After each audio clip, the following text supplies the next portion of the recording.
Vəfadarlıq insanın öz vədinə doğru və kamil şəkildə əməl etməsidir.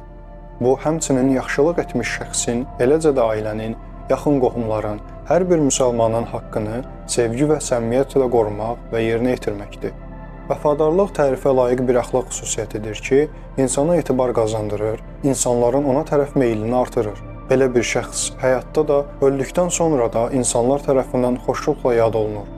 Uca Allah buyurur: "Əhdə vəfa edin, çünki əhd barəsində sorğu-sual olacaqdır." Muhammed Peyğəmbər salavatullah buyurur: "Bu 4 xüsusiyyət kimdə varsa, həmin şəxs münafiqdir." Əgər bu xüsusiyyətlərdən biri olarsa, tərk edənədək həmin şəxsdə münafiq bir xislət vardır. Bunlar danışarkən yalan söyləmək, əhdə xilaf çıxmaq, söz verib aldatmaq, rəqabət apardıqda günaha yol vermək.